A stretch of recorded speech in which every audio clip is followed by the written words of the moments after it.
मेरी दुआ है कि ये उप मुख्यमंत्री या मुख्यमंत्री बनेंगे। मैं अल्लाह से दुआ कर रहा हूँ। आज मुझे ये बात बताते हुए आनंद है, शायद ही मालेगांव में कोई इतना बड़ा ओपन स्पेस होगा जहां पर यह सुविधा सरकार की तरफ से मुहैया कराई गई। जितने भी आपके सुझाव रहेंगे वो कामों के लिए सरकार की तरफ से मंजूरी देना और फंड मुहैया करना, ये मेरी जिम्मेदारी रहेगी। कोई पद देकर अपन काम नहीं करते और कोई लालच से काम नहीं करते। और तुमने जो बोला, अगर वैसी इच्छा रखेंगे तो जो पद है वो भी चला जाएगा अपना। अपना काम है, काम करते रहना। निष्काम भाव से अगर काम करते हैं तो पार्टी हो, आवाम हो, भगवान हो, उनको भी उसका दखल लेना पड़ता है और उनके आशीर्वाद मिलते हैं। तो ऐसा ही विकास अपने मालेगांव को आगे बढ़ाने का काम हम सब मिलकर करेंगे। एलसी गारमेंट, आयशा नगर पुलिस स्टेशन के सामने, हजार खोली, मालेगांव। प्रोपराइटर चांद खान।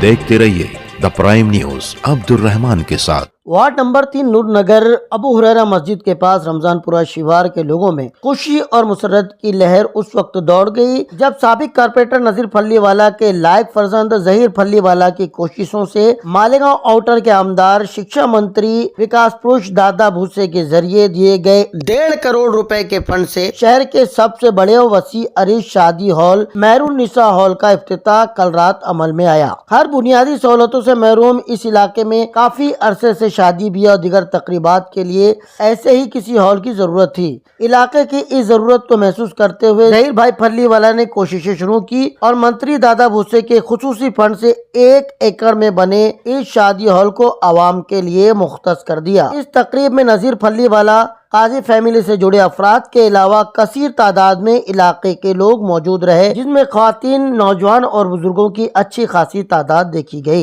इस हॉल का इफ्तिताह दादा भूसे के हाथों से तय था, मगर खुद दादा भूसे ने एक छोटे बच्चे के हाथ से इस हॉल का इफ्तिताह करवा कर न सिर्फ अपने बड़े होने का सबूत दिया, बल्कि लोगों के दिलों में खुद का मकाम और भी ज्यादा बुलंद कर लिया। अपनी तकरीर में दादा भूसे ने खुद का या अपनी हुकूमत का गुणगान करने के बजाय कहा कि ये उनकी अपनी जाती जिम्मेदारी है, ये इस इलाके का हक है और इस इलाके के लोगों के लिए वो आगे भी फंड मुहैया करवाते रहेंगे। जहीर फल्लीवाला ने इजहार ख्याल करते हुए कहा कि मुस्तकबिल में दादा भूसे का कद और दर्जा और भी ज्यादा बुलंद हो और वो महाराष्ट्र के नायब वजीर आला या वजीर आला के ओहदे पर विराजमान हो। जिसके जवाब में दादा भूसे ने कहा कि ओहदा मेरे लिए कोई मानी नहीं रखता, बस इसी तरीके से लोगों के काम आता रहूं, उनकी दुआएं पाता रहूं, यही मेरा असल मकसद है। उन्होंने यकीन दिलाया कि इस इलाके के तामीरी कामों में जहां तक हो सकेगा वो फंड मुहैया करवाने की हर मुमकिन मदद करेंगे। मुझे अच्छी तरह पता है यहाँ आमदर पहले चुन के गए, खाता चुन के गए, किसने 10 रुपए का काम नहीं दिया। यही मंत्री श्री दादाजी भूसे है, पूरे रमजानपुरे को चमका रहे हैं और पूरी कोशिश कर रहे हैं। मैं दिल से उनका शुक्रिया अदा करता हूँ। मेरी दुआ है कि ये उप मुख्यमंत्री या मुख्यमंत्री बनेंगे। मैं अल्लाह से दुआ कर रहा हूँ। खाली बजाए। मैं समझता हूँ ध्यान रमजानपुरा के नूर नगर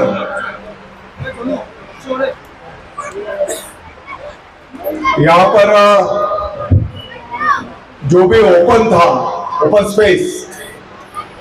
ओपन स्पेस के लिए कंपाउंड और शादी हॉल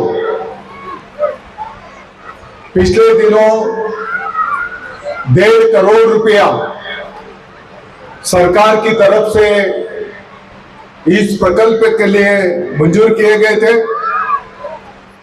मैं समझता हूं इसको भूमि पूजन भी किया था और आज मुझे ये बात बताते हुए आनंद है, शायद ही मालेगांव में कोई इतना बड़ा ओपन स्पेस होगा जहां पर यह सुविधा सरकार की तरफ से मुहैया कराई गई। आने वाले दिनों में रमजानपुरा और इस परिसर के माध्यम में जो भी हमारे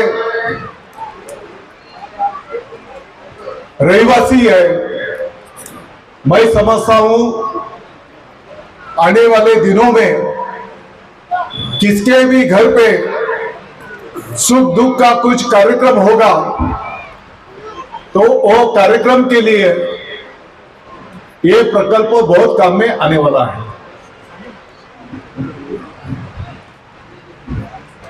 यावर मैं आपको ये बात बताते चलूं, यहां पर और कोई सुविधा करने की जरूरत होगी उसके लिए भी जितना फंड लगेगा सरकार की तरफ से मुहैया कराया जाएगा।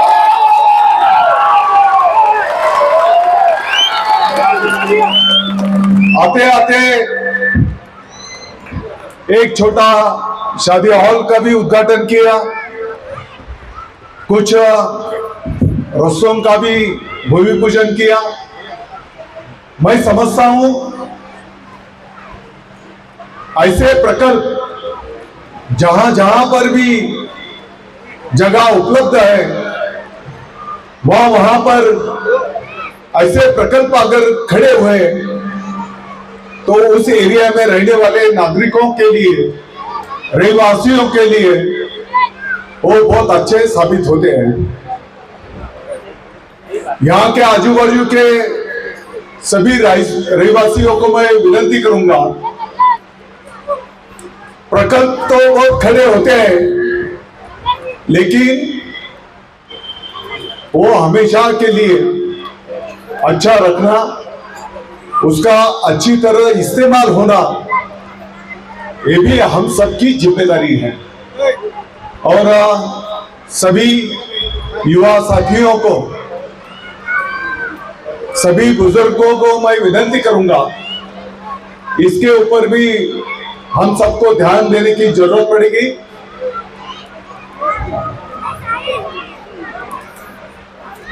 रमजानपुरा के विकास के लिए और बहुत सारे काम मंजूर किए गए हैं। अभी और एक जो यादें आएंगी, आप सबको पता है जितना निधि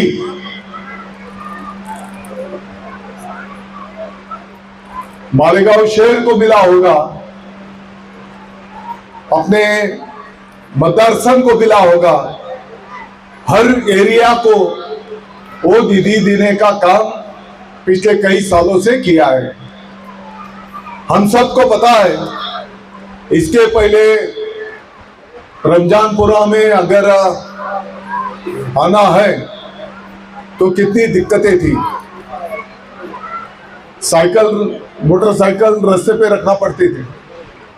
लेकिन आज लगभग 40-50% एरिया में कंक्रीट की पक्की रास्ते बन गई। बहुत सारे इलाके में अंडरग्राउंड ड्रेनेज का भी काम हो चुका है और आपको चिंता करने की कोई जरूरत नहीं। फल्लीवाला जी, सभी जन, आपको बिल्कुल चिंता करने की जरूरत नहीं। आप जितना भी रमजानपुरा के इलाके के लिए जितने भी आपके सुझाव रहेंगे वो कामों के लिए सरकार की तरफ से मंजूरी देना और फंड मुहैया करना, ये मेरी जिम्मेदारी रहेगी।